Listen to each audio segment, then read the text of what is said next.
We live. Welcome to Unbossed but Bothered, the podcast episode 1. Aren't y'all excited? This has been a long time coming. You should know this is our first time trying to do this like that. And we're on a modest budget, so we are our own tech team. So bear with us. We promise as each episode goes on, we'll get better and better and better. But if you do not know who we are, this is your first time stumbling upon the Fortitude Collective. I am Jacia Smith. I'm Taquanda Hill. And I am Tamika Wagstaff. And we are the Fortitude Collective. We are just 3 Black women who have joined together to create space for Black and Brown women to feel seen, heard, and valued. We want to encourage all women to take up space, to show up boldly, and to thrive. So this is a podcast where we're going to do a lot of things. We're just going to talk about what's happening, what's going on in the world. We're going to give you some work, some politics, some pop culture, but essentially we're going to have some organic conversations. And with that, welcome to our first episode, and we're looking forward to have a good time. Are y'all excited, ladies?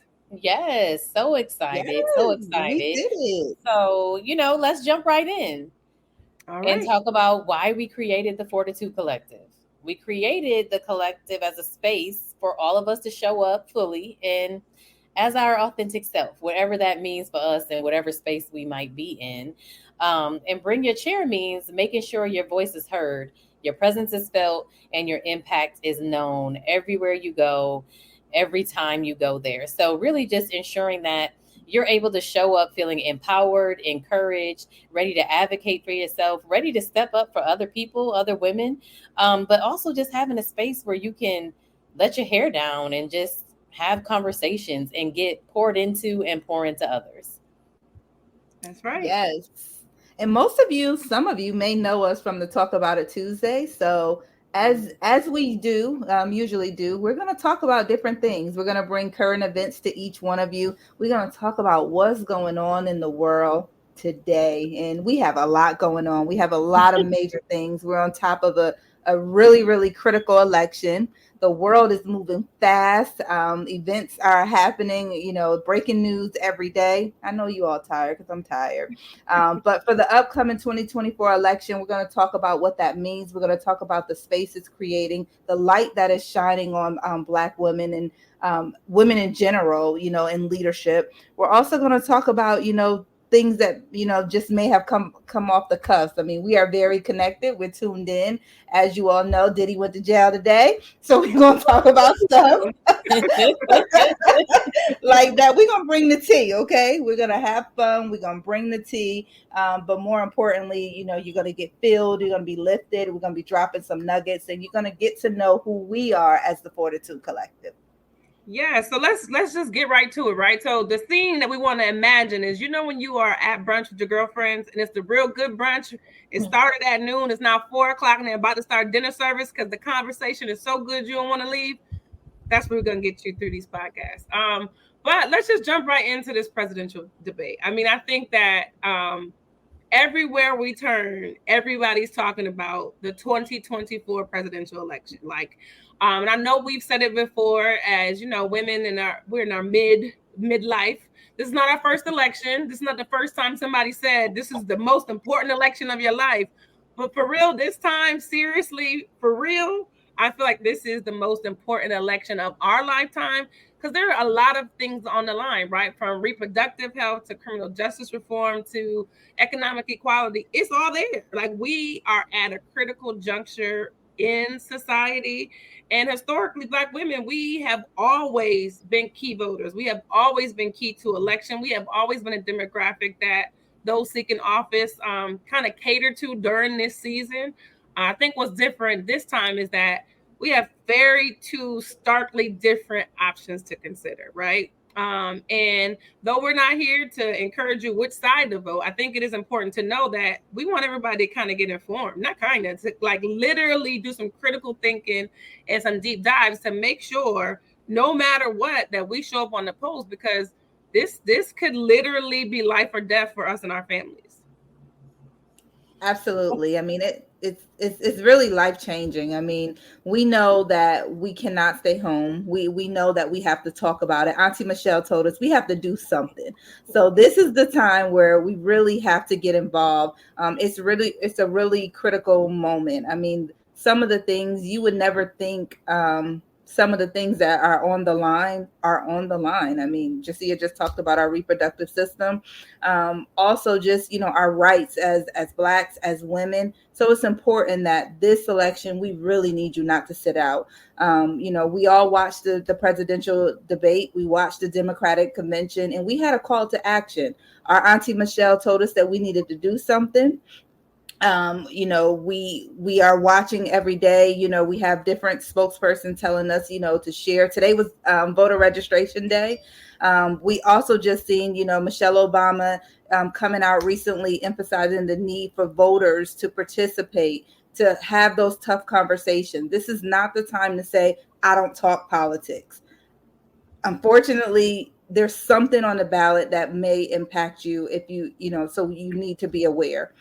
The other thing too is just our voices. It matters. It matters a lot.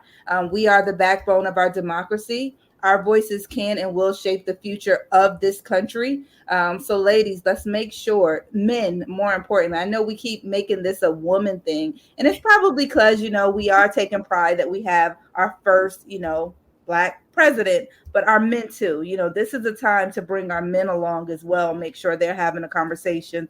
Our children, because our children is seeing the hate. They're experiencing, these tough conversations in school, not understanding some of it. So it's time to really get everyone involved. And, please, please make sure you each one teach one. You're talking to somebody about what's going on.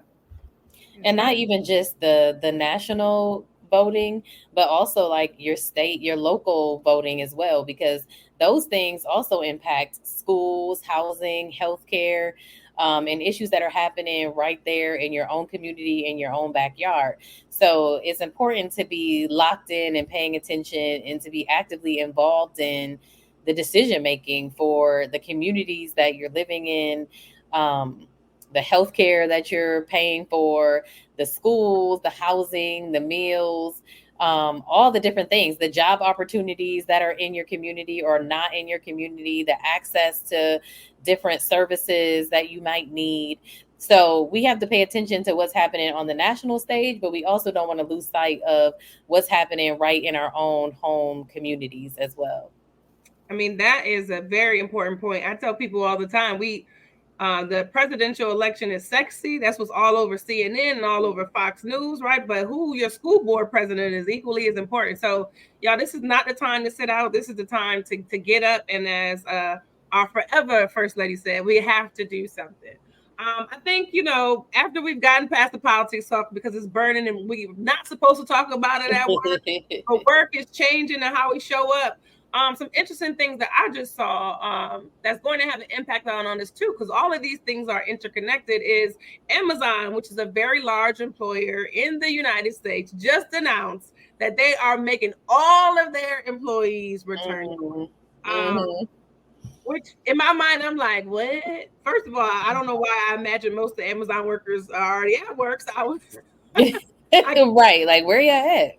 In a hard stance. And I think that other big employers are soon to follow. And after years of remote and hybrid, and that becoming our norm, particularly as women, as living minority Black women, we are the head of household in a lot of instances. And this has allowed us the flexibility to thrive in both of those spaces, right? It has allowed us to get some benefit and some relief and some flexibility from our mental health to being able to serve our families in a different way.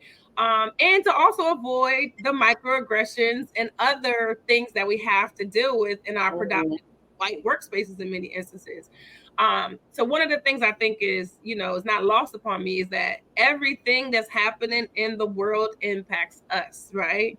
So it's very easy for us to get kind of lost behind the work, lost with being busy, lost with leading, lost with motherhood, lost with being a wife. But the time now is to kind of wake up and watch, because things are happening that are going to impact. And, what do you do if your job is one of those jobs that says, yeah, Jasia, I need you in the office 5 days a week? Like, what does that mean? Have we prepared for that? Are we prepared to leave the job? Are we prepared to say that actually that's a deal breaker for me, right? I think as these decisions that impact the workplace are happening, it's going to have a very interesting impact on us as women in the workplace. Mm. Yeah. Absolutely. And leanin.org released a article not too long ago where 75% of Black women are leaving the workforce due to, the microaggression, not feeling a sense of belonging. And being able to work remote allows you to kind of, stay away from some of that. So it's going to be interesting, having to go back into the workforce. I'll say right now, it's a lot of tension, being in the office, especially if you do work in predominantly white spaces, because as we just said, it's hard not to talk about politics. It was hard to, watch the debate and then go back to work when many of us was like, this was such a relatable experience playing out on national TV. It was hard for a lot of us. I'll say when I worked the next day, although, it was a lot of smiles because she did her thing, but it was also a sense of quietness and, what should I say to her, or should I say the right thing, or what was this person thought. So, I think this is a big step that Amazon is making. I would love to see how it's going to impact, like you said, a lot of, working women, not only just minorities, will they make that shift? Will they, hop to another job because of, not only the microaggression, but there's a huge sense of belonging, especially with our younger generation. They want to feel a sense of belonging. They want to feel like they have a sense of purpose. And if these workspaces are not providing that, we may, find a high rate of turnover if the environments are not conducive to that. Yeah. And this is a great example of the needing to bring your chair, right? And speaking up and demanding that your workplace works for you, or that the workplaces work for us. Because having that balance and being able to say, like, you know what, today is a day where I just can't do it, but I have the flexibility and the option of being at home. So I think taking that away, especially for some individuals who may have anxiety, or they may have some other different challenges that going into the office just augments, then you're impacting someone's health, right? You may be impacting their potential to take care of a aging family member, or a small child, or their partner, or having access to go to appointments that they need for a medical condition where they need the flexibility to be able to do that. So I think all of those things are reasons why we have to be empowered and encouraged to show up, bring our chair, use our voices, even if it's not directly impacting us, because we know that there are so many people either on our teams or that we work with that it may impact, that we're willing to have that conversation, even if it's not a benefit to us, but maybe it's a benefit to someone else. Yeah, man, bringing that chair, showing up confidently and boldly as your authentic person, that has to rule the day, because the world is changing a lot and rapidly around us. And that's a good segue to what has happened to Brother Diddy. I don't even know if I'm going to reserve judgment, right? Because as a licensed attorney, I believe that people are innocent until proven guilty. Comma, however, Sean Diddy Puff Daddy Combs got himself in a very interesting pickle right now. If you are keeping up with pop culture, or you just have your eyes open over the last coming weeks, I want to say the writing has been on the wall. We knew something was happening when they first raided his home, and Yep. we saw those pictures of him and his young people being detained while they were pulling evidence from the house. But there are some serious allegations against Diddy, who, for decades has been a icon to our culture, and as uncomfortable as it may be, we can't ignore it, right? So I think that these are one of those things, right, where things are happening and tough conversations are happening, and very complicated issues are popping up. So we, as the women leaders, as those who we got our chairs with us, we have to be equipped to have these difficult but necessary conversations, because despite what he has given to the culture, right, these is real serious allegations. So much so that right before we started filming or taping our first podcast, they denied him bail. That's a big lift. Yeah. Yeah. So it's a bigger conversation that we need to have. And I think it also is a good example. This situation brings up a larger conversation around how we hold powerful men accountable, because I think we've seen this story before. We've watched it play out where there is a man, a public figure, whether it's a rapper, a producer, a Filmmaker. congressman, yeah, right, with a president, right, Yeah. that they're not always held to the same standard as everyone else. And the reality is, like, we have to hold everyone accountable. Even, and in this situation too, it's like it's a even a larger impact when it's a man of color, a black man in particular, because then it starts to impact and tarnish the image of everyone that is around him, everyone who's coming after him, and everyone that's around him too, because some people have been implicit bystanders in what's going on, and that gives you some level of responsibility too. And I think we forget that piece, but I think that we have to ensure that people are being held accountable for the things that they're doing, no matter what level of power they have, because then it really isn't the system that's been put in place to protect and serve us if everyone isn't going through the same process and the same channels. Yeah. And it's so unfortunate, like you said, he's given so much to our culture, but at the same time, it's just like, allegations of sexual assault to women is just, it's one of those things that we cannot take lightly. We've just talked about the election, and we have a candidate that is, been going through some of the same things, and a lot of this as women, it's like, we almost have to take a stand of, you have to be accountable for your actions regardless of who you are. And it's really sad. I mean, I look at it, the fact that he has young daughters, all of the things. I have a daughter, and I'm just like, it's one of those things where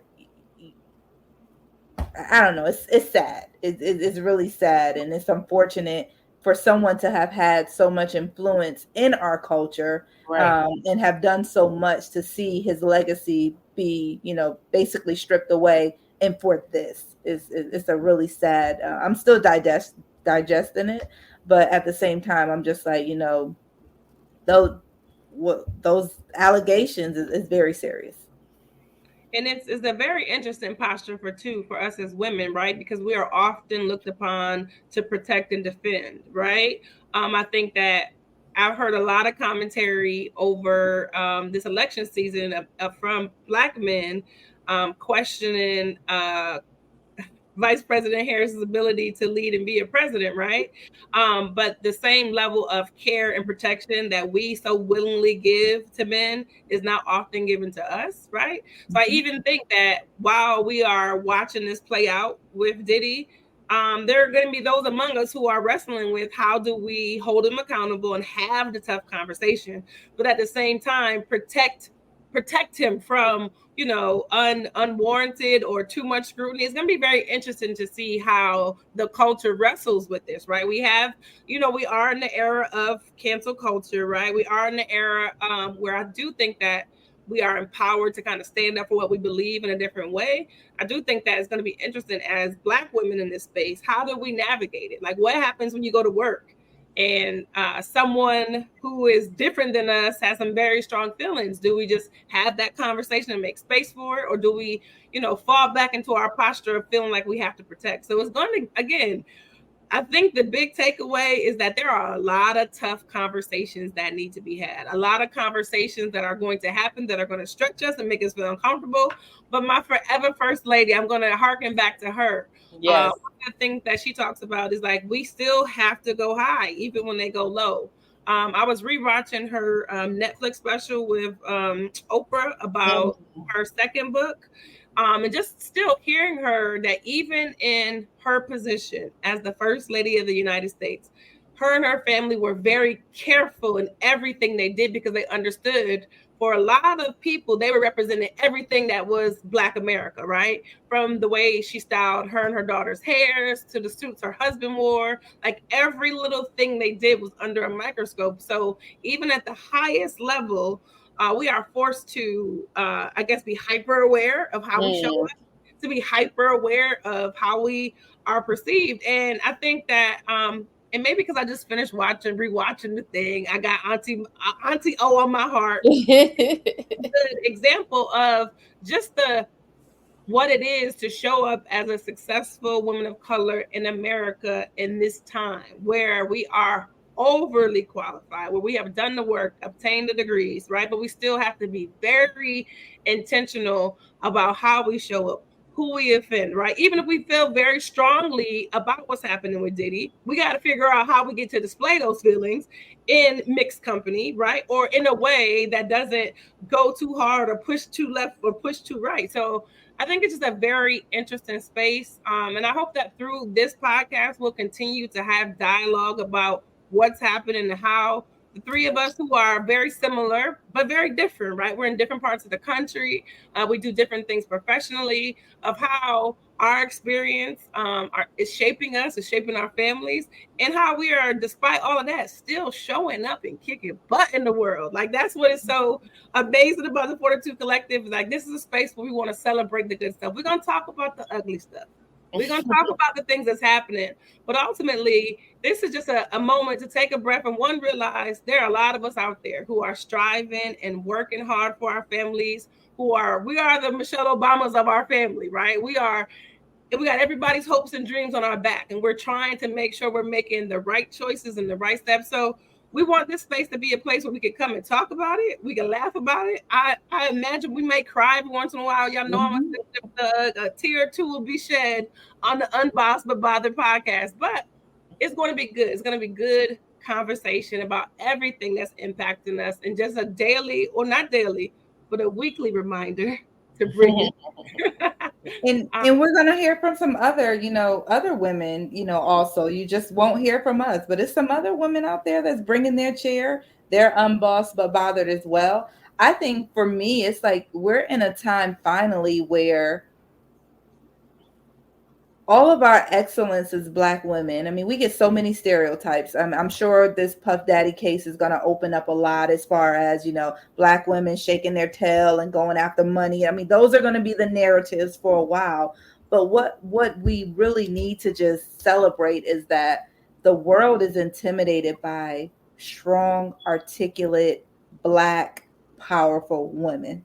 And that is something to really bask in.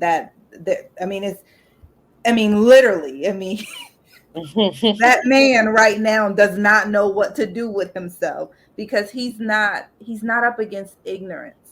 He's up against excellence.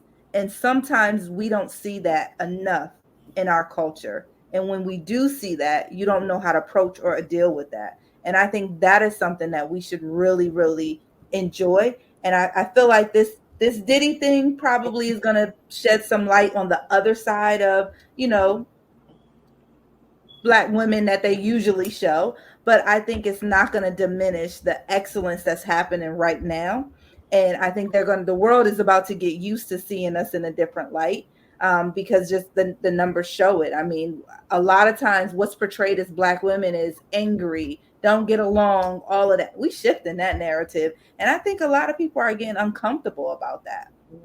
And I think that's something for me. I'm really excited about that. I really, really excited to see all of the wonderful, Black women that's like stepping up and that's shining and that's really getting a seat that's bringing their chair and that's running, all the things right now. I mean, the Black Caucus was this weekend. I don't know if you all spent some time on IG, but it was nothing but excellence. That event that they had at the White House, I'm like, wow.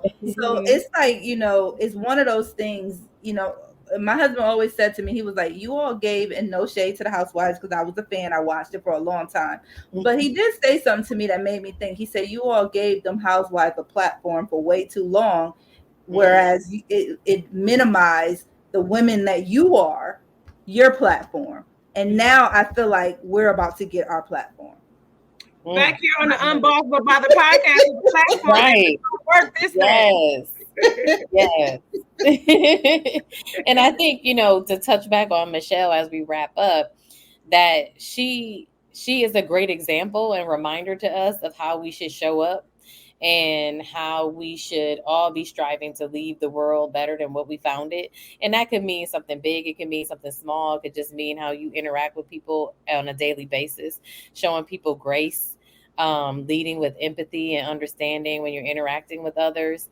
But I think, that's what we hope to do. We hope to leave the world better, and we hope that the next generation of women coming behind us can learn something from us, and can see us as trailblazers in our own right. And I think, what we want to ask of each of you is, as you go through your week, remember to show up confidently, own your space, and don't be afraid to bring your chair. Use your voice, feel empowered, um, advocate for yourself and advocate for those around you, and just remember who you are and whose you are, and that will lead you through some of the toughest times that you may face, but it'll also give you the encouragement that you need to push through when you need to push through as well. So until next time, stay powerful, stay authentic, and stay true to yourself. Yes, we love it. And if you are not following us on socials, we are at Fortitude Collective. You can find us on Instagram. We have a lot of amazing things coming. Mark your calendars. We are going to be in Atlanta for our third conference on Saturday, March the 29th. It's actually a whole weekend. So stay tuned for more. If you're not connecting with us, we would love for you to connect with us. We would love for you to listen into these podcasts. We promise you, just like wine, it's going to get better with time. So we will see you on the next episode, or you can hear us in your car. We're super excited about it. Thanks for coming on this journey with us. We promise you it is worth the ride. Yes, stay plugged in. Thanks. Thank you. Thank you. Bye.